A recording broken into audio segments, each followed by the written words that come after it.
우리가 광고 때도 나눴듯이 내년부터 이제 2022년부터 대학부, 청년부가 함께 통합이 되어져서 청년국부가 아니라 이제 청년국으로 함께 이제 새롭게 또 시작을 하고 인도를 받게 됩니다. 그래서 계속 오늘 또 이제 산부 마치고 또 우리 뽑힌 우리 선정된 부장들과 또 임용원들이 함께 모이는데 무엇보다 우리 여기 계시는 우리 청년들이 같이 한 마음으로 좀 마음 담고 기도해 주시면서 정말 우리가 교회를 세우고 또 우리의 각 현장 지역에서 또 선한 그리스도인으로 살아갈 수 있는 영향력을 주는 우리 또 젊은 청년들이 될 수 있도록 같이 기도해 주시면 감사하겠고요. 또 무엇보다 우리 계속해서 팔복 말씀을 나누고 있는데 계속 누누이 말씀을 이제 드렸다시피 그냥 말씀을 듣고 알고 이해하는 거랑 내 삶으로 그 말씀을 가져와서 기도하면서 이 말씀대로 살아내고자 하는 그 결단과 노력은 응답의 차이가 참 큰 것 같아요. 거기서 애통한 마음을 느끼게 되고 그러면서 팔복의 삶들을 우리가 조금씩 살아갈 수 있게 되어지는 것입니다. 그래서 우리 청년들이 이 팔복 예수님께서 주신 이 말씀을 우리가 마음에 담고 또 삶 가운데 실천하면서 정말 세상을 살리는 젊은 우리 크리스찬 우리 청년들이 되었으면 좋겠습니다. 오늘은 팔복 중에 이제 6번째로 다음 주는 제가 7번째, 8번째를 함께 같이 묶어서 좀 말씀 나누려고 하고요. 오늘 6번째로 마태복음 5장 8절 말씀인데요. 함께 보시면 마태복음 5장 8절 말씀에 마음이 청결한 자는 복이 있나니 그들이 하나님을 볼 것이며 오늘 6번째 복은 이렇게 말씀합니다. 우리가 뭐 뉴스를 보거나 이렇게 뭐 신문을 보면은 자연이 많이 지금 파괴되고 있죠. 실제로 뭐 탄소 배출량이 또 많아지면서 또 예전과 다르게 또 공기도 많이 달라지고 또 생활이 이렇게 풍족해질수록 이렇게 문화가 발전할수록 환경에 대한 오염들도 우리가 또 심각하게 느끼고 있고 그래서 많은 또 기업들이나 단체들은 뭐 애플도 보니까 그런 것 같고 스타벅스도 보니까 뭐 그런 사업들을 많이 추진하더라고요. 좀 환경들을 다시 되살리려고 하는 그런 사업들, 프로젝트. 그래서 시간이 지날수록 우리가 환경이나 그런 자연들이 많이 파괴되는 것을 보게 되고 또 그뿐만이 아니라 우리가 살아가는 이 세상도 예전과 다르게는 정이 없다는 그런 말들을 많이 하잖아요. 예전에는 뭔가 따뜻한 그런 마음들이 있었는데 지금은 사실 아파트를 살아도 앞집이 누군지 위층이 누군지 우리가 알 수 없을 정도로 굉장히 어떻게 보면 강팍한 시대, 개인주의가 더욱더 커져가는 시대, 좀 어지러운 시대를 살고 있지 않나 다들 그렇게 느낄 것입니다. 사실 근데 진짜 오염된 거는 진짜 부패된 거는 사람의 마음이에요. 레이기가 아니라 에레미야 17장 9절 말씀에 보면은 이렇게 말씀하거든요. 만물보다 거짓되고 심히 부패한 것은 마음이라. 이 세상의 모든 만물보다 거짓되고 부패한 것이 사람의 마음이다 이렇게 말씀하죠. 그 이유는 굉장히 우리가 잘 알다시피 간단합니다. 하나님을 떠났기 때문에 거기서부터 시작된 전적인 부패와 전적인 타락에서 시작이 된 것이죠.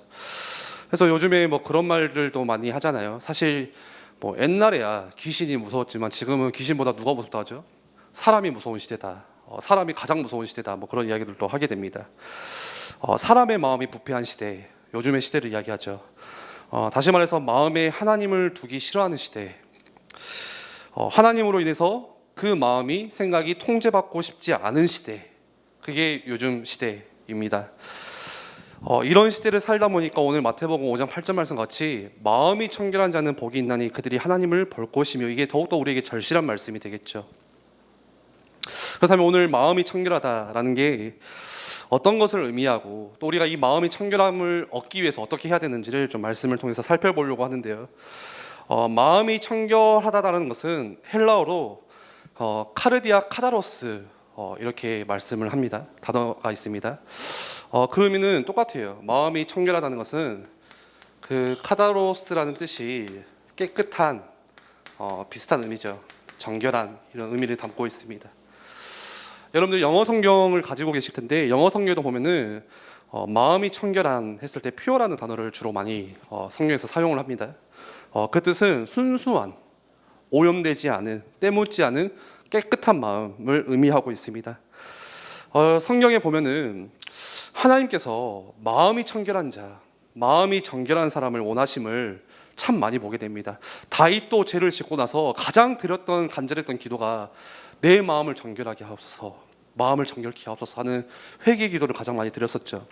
시편 73편 1절 말씀에 보면은 하나님이 참으로 이스라엘 중 마음이 정결한 자에게 선을 행하시니, 하나님께서 하나님의 선을 누구에게 베푸시냐? 마음이 정결한 사람에게 선을 베푸신다고 말씀을 하고 있습니다.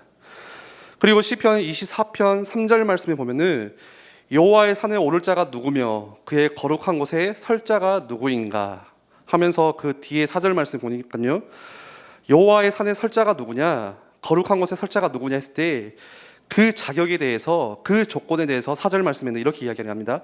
곧 손이 깨끗하며 그 뒤에 마음이 청결하며 뜻을 허탄한 데에 두지 아니하며 거짓 맹세하지 아니하는 자로다. 마음이 청결한 사람, 하나님께서 그 사람을 찾으신다고 성경에서는 이야기를 하고 있죠. 그렇다면 우리가 마음의 청결을 얻기 위해서 어떻게 해야 되는지, 무엇을 구해야 할지 두 가지를 살펴보려고 하는데요.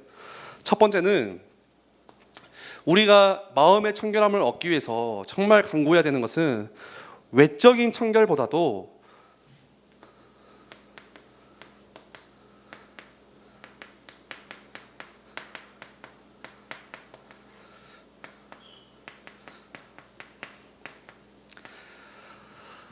내적인 청결, 내면의 청결함을 우선순위를 두게 하소서. 매일 이 기도를 우리가 드려야 됩니다. 매일 드려야 돼요. 매일. 우리가 성경을 읽다 보면요, 하나님께서 외적인 청결만 추구하는 인생을 얼마나 싫어하시는지를 알 수가 있어요.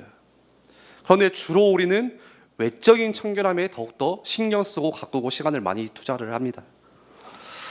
대표적인 게 마태복음 23장 27절 말씀에 나오죠.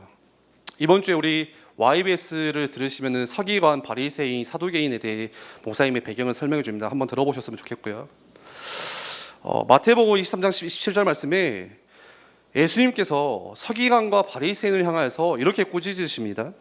화 있을진저 외식하는 서기관들과 바리새인들이여, 외식하는 서기관들과 바리새인들. 그러면서 회칠한 무덤 같으니 겉으로는 아름답게 보이나 그 안에는 죽은 사람의 뼈와 모든 더러운 것이 가득하도다. 거짓된 위선으로 껍데기만 가지고 척하는 사람, 그게 외적인 청결만 요구하는 사람이에요. 오죽하면 예수님은 그런 사람을 향하여서 회칠한 무덤 같은 사람이다 이렇게 말씀합니다. 얼마나 저는 어떻게 예수님께서 이런 표현을 하실까 참 대단하다라는 생각을 많이 하는데요. 여러분들, 회칠한 무덤이란 게 무엇입니까? 겉보기에는 깨끗하고 겉보기에는 단정해 보여요.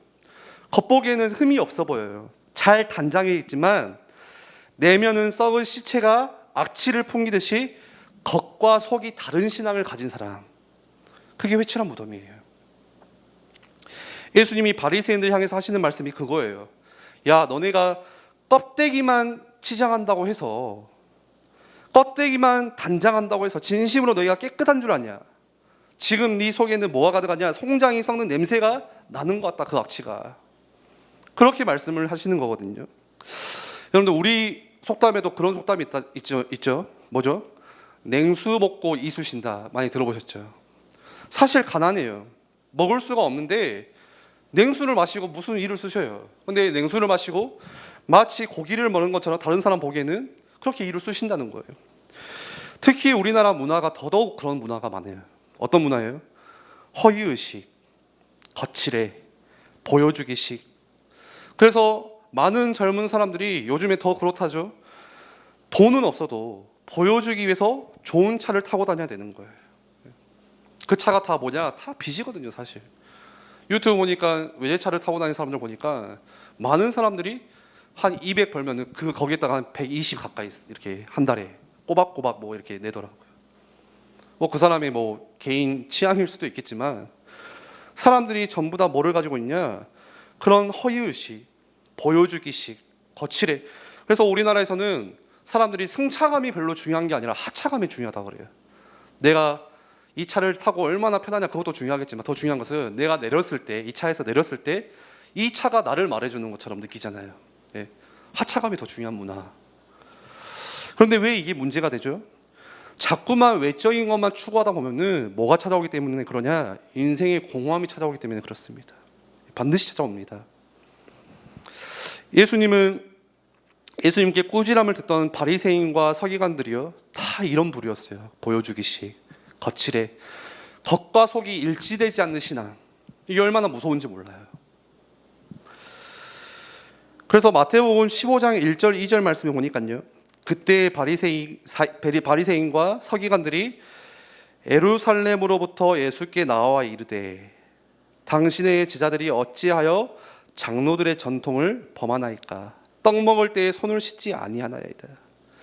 이때는 이제 손을 씻는 게 굉장히 중요한 뭔가 정통이기 때문에. 그런데 뭐라고 이야기하는 거예요? 지금 외적인 경건, 외적인 청결의식, 이것만 지금 꼬집고 있는 거예요. 심지어는 누가복음 11장 37절 말씀에는 심지어는 예수님이기까지 그걸 문제 제시를 해요, 사람들이. 누가복음 11장 37절 말씀에 예수께서 말씀하실 때에 한 바리새인이 자기와 함께 점심 잡수시기를 청함으로 들어가 앉으셨더니, 이제 같이 식사를 하는 거예요. 38절 말씀 보니까 잡수시기 전에 손 씻지 아니하심을 그 바리새인이 보고 이상히 여기는지라. 예수님이 손을 씻지 않으니까 뭐 지금 같은 요즘에는 손을 당연히 씻어야겠죠.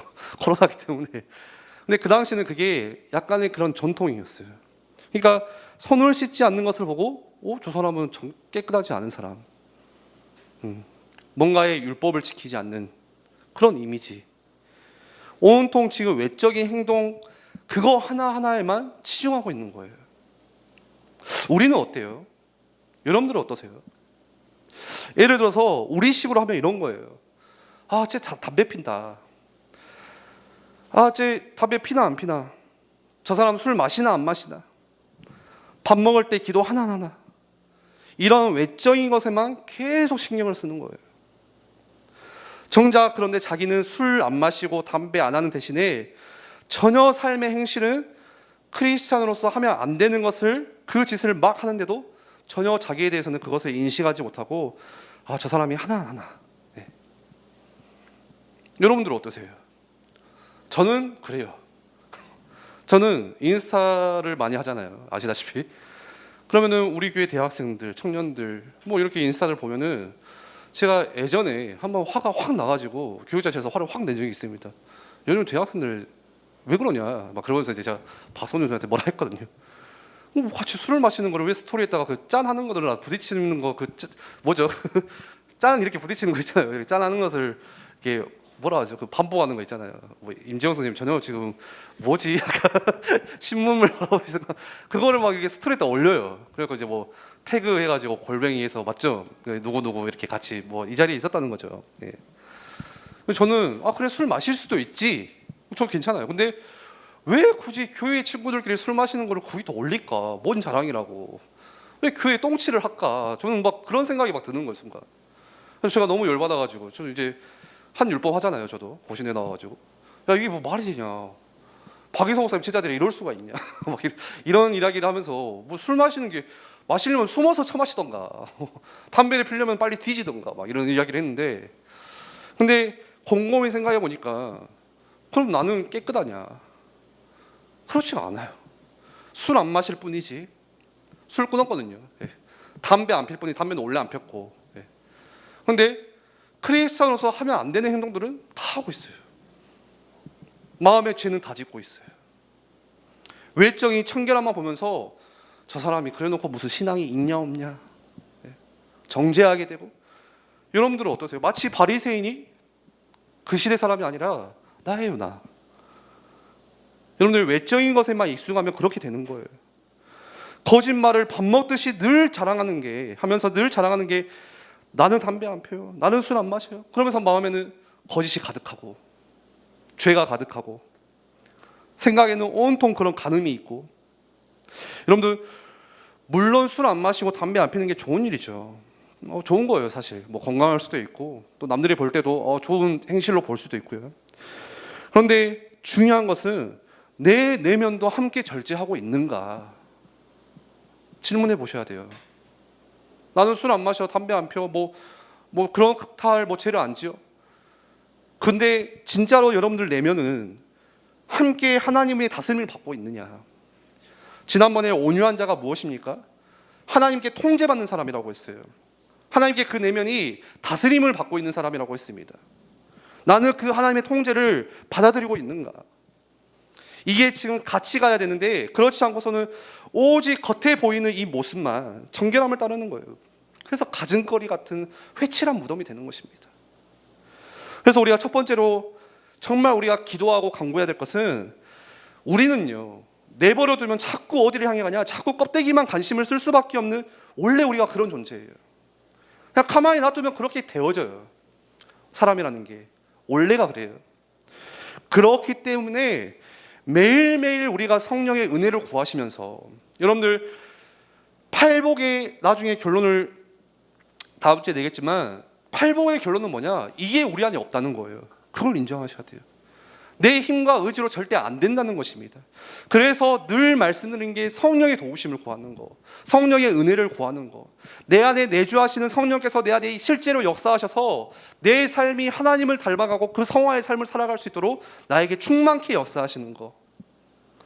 그래서 우리가 매일 성령의 은혜를 구하면서 단순히 겉으로만 보여지는 외적인 변화, 외적인 경건에만 흉내를 내는 위선자가 아니라 하나님 앞에서 내 내면이 통제함을 받고 깨끗해지도록 매일매일 우리가 간구해야 된다는 것입니다. 아침에 여러분들, 사실 내면이 깨끗해지면요 겉모습 껍데기는요 저절로 따라오는 게 마찬가지인 것 같아요.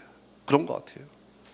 근데 사람들은 이 내면은 살펴보지 않고, 이 내면의 정결함은 하나님께 구하지 않고 자꾸만 겉으로 보이는 겉모습, 거칠해, 또 그거에 또 많이 우리가 미혹돼요. 아, 저 사람 신앙이 좋은 사람, 그거는 하나님만이 아시는 거잖아요. 근데 뭔가 예배를 안 빠지고, 물론 예배를 안 빠지는 사람이 빠지는 사람보다 신앙은 좋을 수 있겠죠. 근데 아, 저 사람은 막 늦게까지 기도하네, 뭐 새벽 기도를 나오네, 뭐 교회에서 뭐 하자고 하면은 저 사람은 항상 예 하면서 헌신하네. 그러면 교육자인 제 눈으로 볼 때도 그래도 제 신앙이 좋다 생각하는데, 사실 그렇지 않다는 거예요. 그렇지 않을 수 있다는 거예요.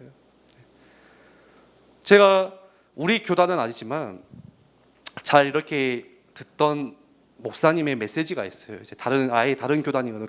감리교단이거든요. 근데 이제 메시지가, 감리교는 장로교랑 조금 차이가 있잖아요. 근데 뭐 거기가 맞다 틀리다, 예전에 담임 목사님도 그 이야기를 하셨죠. 다 똑같이 하나님의 자식들이고 다 자녀들마다 특징이 다른 것처럼 뭐 네가 맞고 틀리다 그게 아니라는 거예요. 저도 그 목사님의 말씀을 들으면서 정말 본받을 점이 많고, 우리는 너무 은혜 중심, 맞다, 은혜 중심은 맞아요. 제가 이렇게 말하면 좀 이상하겠지만 또 우리의 삶이나 행실이나 같이 따라가야 되는 분명히 결단이 있어야 되는데, 장로교는 완전 은혜로만 가기 때문에 막 살잖아요. 막 이렇게도 은혜, 저렇게도 은혜. 그게 맞아요. 근데 하나님의 은혜는 그게 맞는데, 그래도 뭔가 배울 게 있다고 생각을 해서 그 목사님 메시지를 많이 들었어요. 근데 그 목사님이 나중에 메시지가 안 올라오는 거예요. 왜 그러지? 찾아보니까 저는 몰랐는데, 이제 뭐 아는 분이 아니니까 그냥 메시지만 들었으니까. 근데 이제 이게 불륜이 된 거죠. 전도사님이랑, 같은 교회 전도사님이랑. 너무 충격이 큰 거예요. 와, 저렇게 어떻게 보면 신앙이나 영적으로 경건하셨던 분인데, 제가 볼 때는 느끼기에는 너무 메시지가 탁월하시고 정말 막 마음을 치고 막 회개하게 만들고 은혜를 주셨던 분인데, 또 사람의 내면을 모르는 거구나. 네. 그게 단순히 나쁘다 그렇다 하기 전에 다윗도 마찬가지였죠. 다윗도 항상 내면에는 그게 함께 가지 않으면요, 날마다 하나님의 은혜를 구하지 않으면 우리는 어떤 존재라고요? 자꾸만 껍데기를 치장할 수밖에 없는 쪽으로 간다는 거예요. 그래서 다윗도 그런 바세바의 간음을 지었고 그런 죄를 저지르게 되고, 그래서 날마다 매일매일 성령의 은혜를 구하셔야 됩니다. 그래서 처음에 말씀드렸던 에레미야 17장 9절 말씀처럼 만물보다 거짓되고 심히 부패한 것은 마음이라 그랬을 때, 그런데 이 말씀이요, 이렇게 끝나지가 않고 그 뒤에 바로 이어서 나오는 10절 말씀에 나 여호와는 심장을 살피며 폐부를 시험하고 각각 그의 행위와 그의 행실대로 보응하나니, 마음을 살피고 심장을 감찰하시는 하나님. 우리가 여기서 얻는 교훈 하나는 만물이보다 거짓되고 심히 부패한 마음을 진짜 우리가 청결하게 청산하게 원한다면은 그걸 너무 싫어하시는 그 살아계신 하나님을 마음에 모시면 그게 없어진다는 거예요.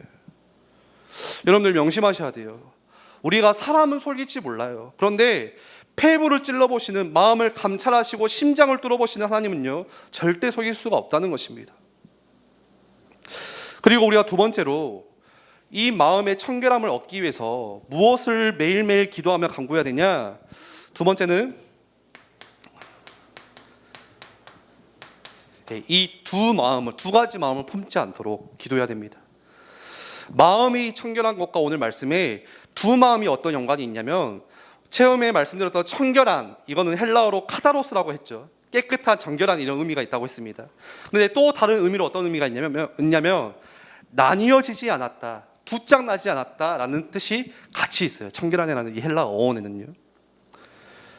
다시 말해서 더러운 욕망과 구별된 마음, 더러운 욕망과 섞이지 않은 그 마음이 청결한 마음이라는 거예요.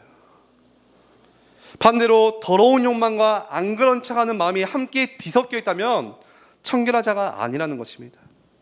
그래서 두 마음을 품지 않는 것은 더러운 욕망과 구별된 마음, 분리된 마음, 더러운 욕망과 섞이지 않은 마음이에요. 열왕기상 18장 21절 말씀에 보니까 엘리야가 모든 백성에게 가까이 나아가 이르되 너희가 어느 때까지 둘 사이에서 머뭇머뭇하려느냐.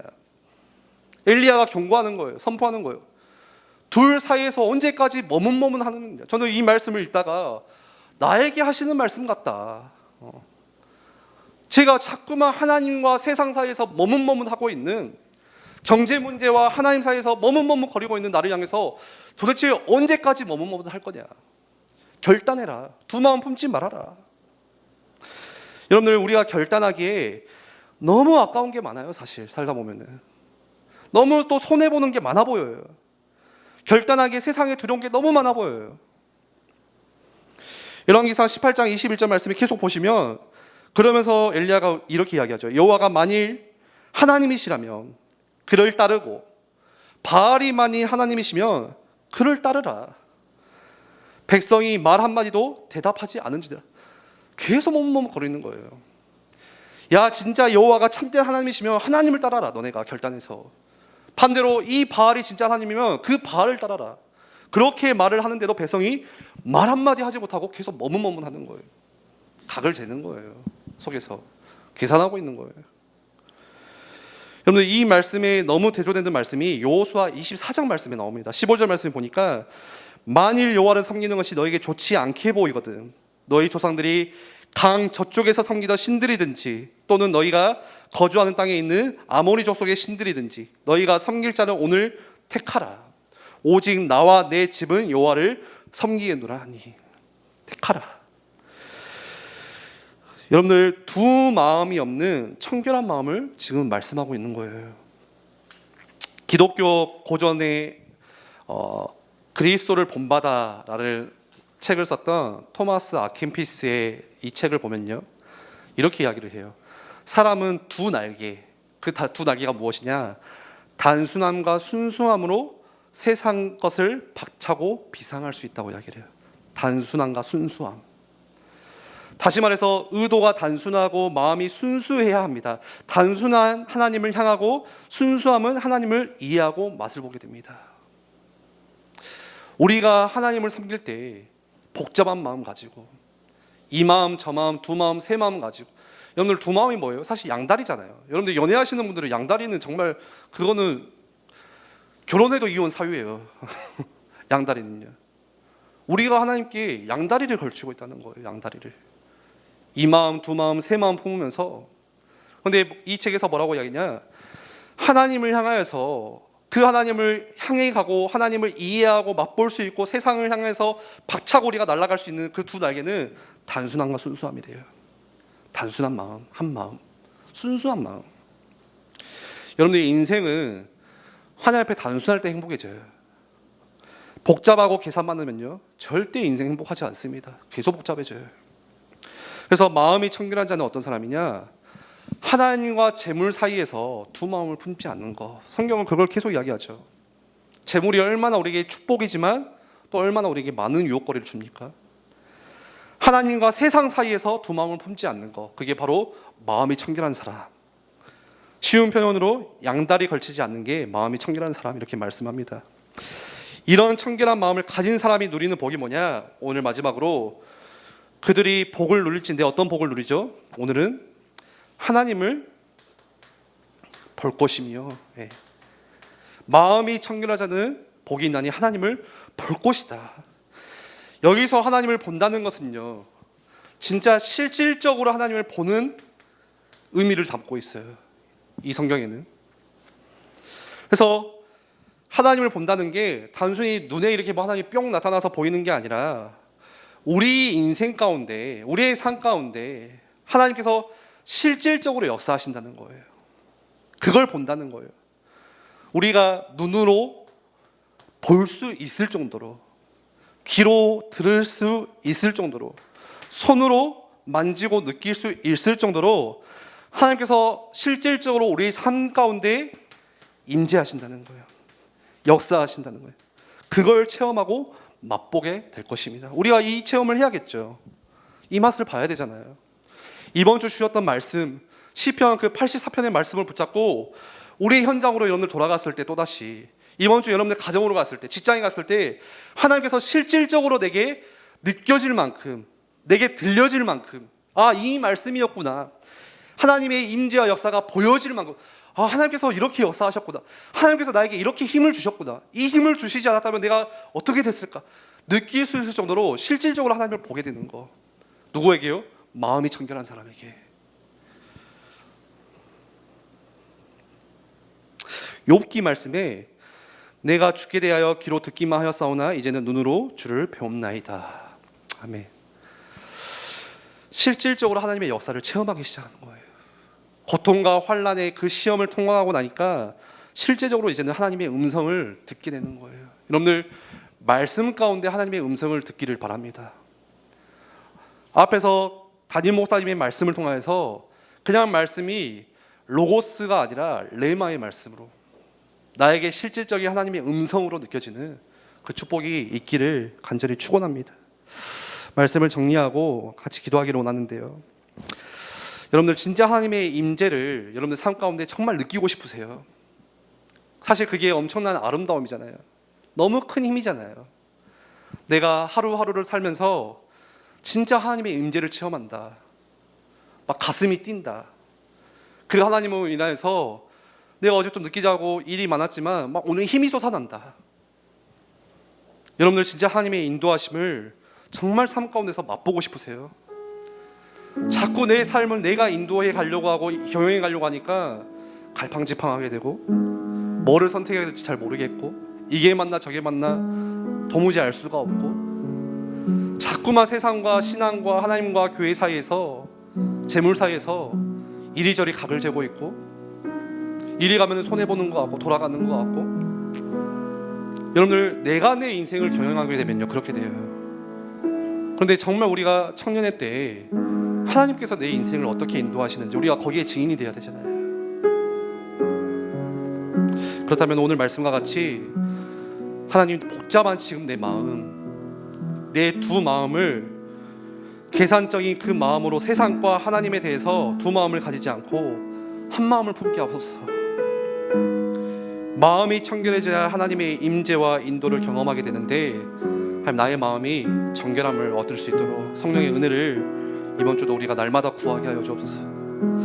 우리 이 시간에 말씀 붙잡고 함께 한번 기도하겠습니다.